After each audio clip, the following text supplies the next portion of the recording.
boleh hidup di dalam jalan-jalan-Mu Tuhan Yesus. Agar semua rencana-Mu di dalam hidup kami itu tergenapi. Tuhan, ini kami, pakai setiap kami ya Bapa. Kami rindu Tuhan, apa yang Kau rancangkan tergenapi di dalam hidup kami. Terima kasih Tuhan Yesus. Terima kasih. Ajar kami. Ajar kami Tuhan, menghitung hari-hari, agar kami beroleh hati bijaksana.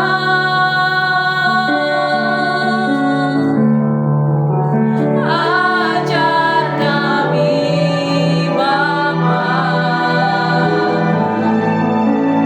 hidup dalam jalan-Mu, agar semua rencana-Mu digenapi.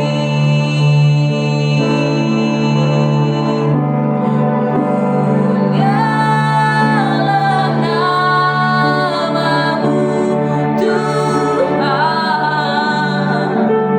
dan ajaib jalan-Mu. Pimpin kami di setiap waktu, besar setiap-Mu Tuhan, setiap-Mu Tuhan. Akulah karya-Mu,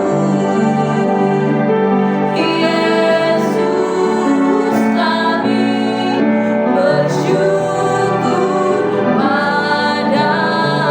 Yesus, kami bersyukur padamu. Yesus, kami bersyukur padamu. Sungguh kami bersyukur Tuhan. Yesus, kami bersyukur padamu.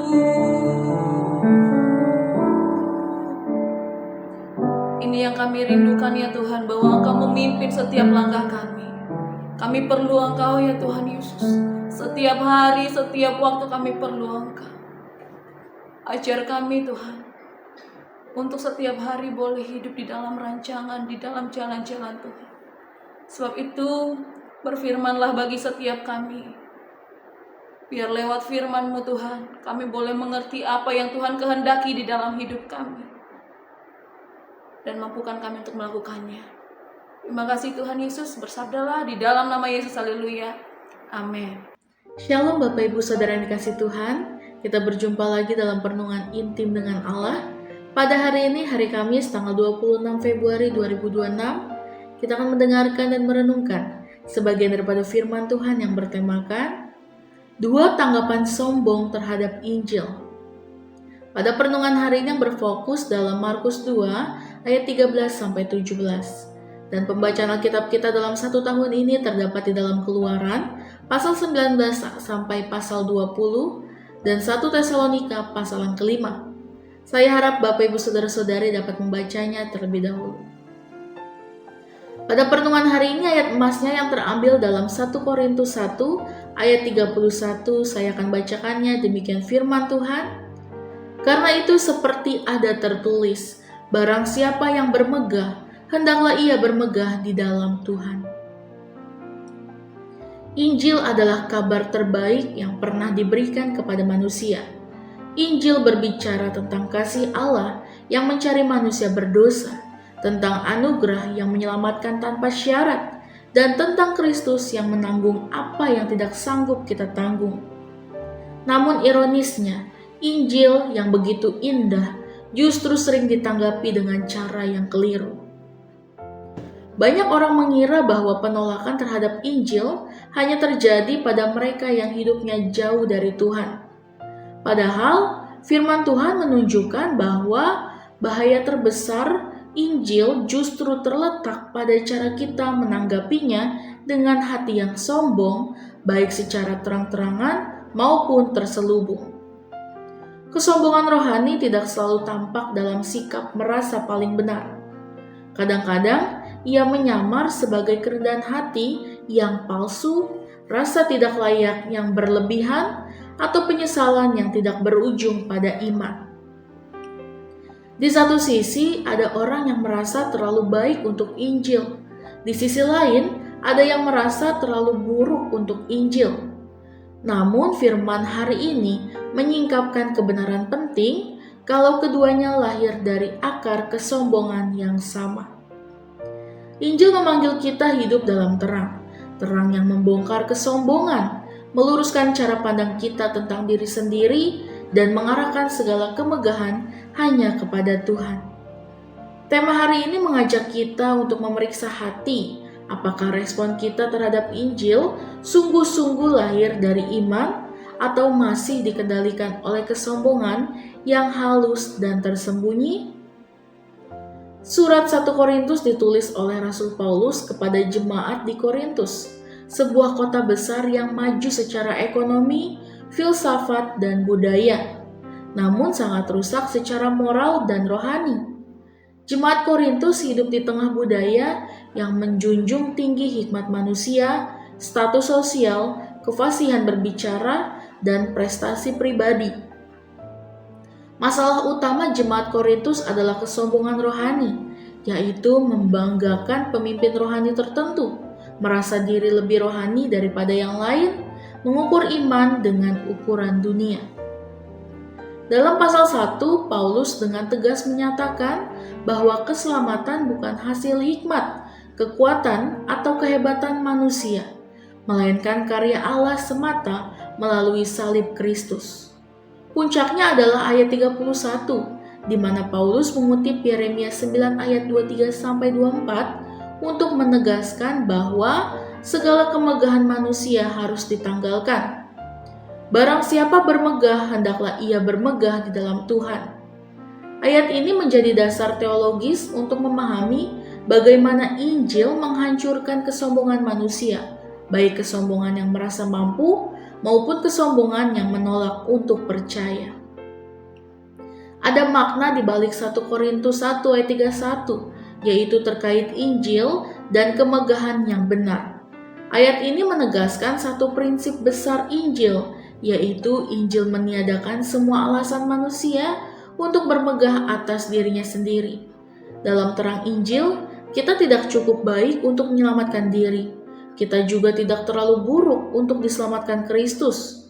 Segala kemegahan yang benar hanya ada di dalam Tuhan, bukan pada moralitas kita, kerendahan hati kita, atau kegagalan kita. Dua tanggapan sombong terhadap Injil dalam konteks ini adalah: 1, pembenaran diri, yaitu merasa terlalu baik untuk Injil. Ini adalah sikap yang sulit untuk menerima Injil karena merasa sudah cukup baik, hidup yang bermoral, tidak seburuk orang lain. Sikap ini menolak melihat kebutuhan akan Kristus.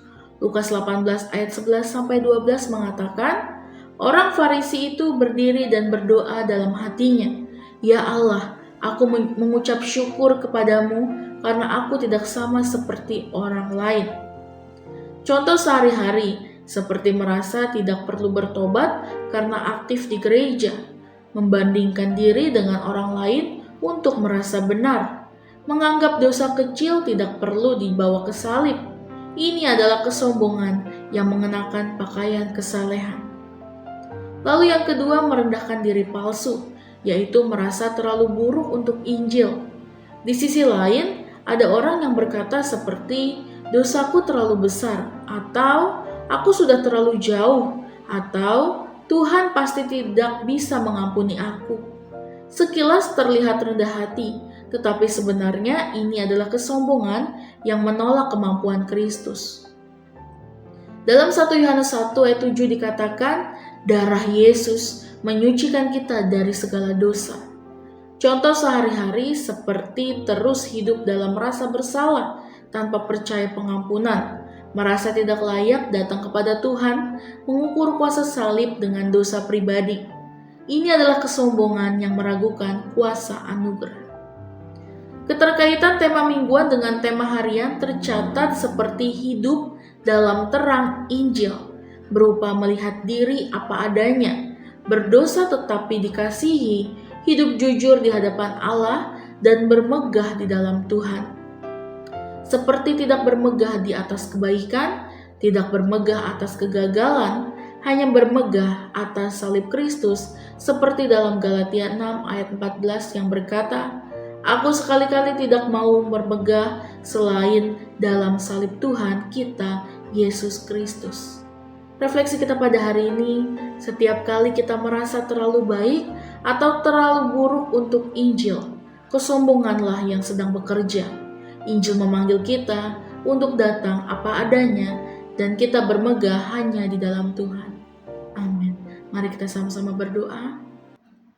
Bapa yang baik, terima kasih Tuhan untuk perenungan pada hari ini. Biarlah firman ini merema bagi kami ya Bapa. Kami tidak mau kesombongan dalam diri kami yang sangat besar. Kami mau hanya Injil-Mu Bapa yang terlebih besar dari apapun.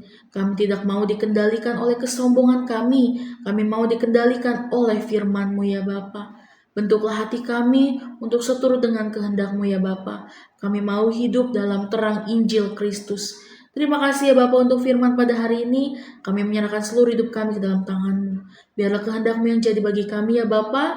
Dalam nama Tuhan Yesus, haleluya. Amin. Salam sejahtera bagi kita semua. Shalom.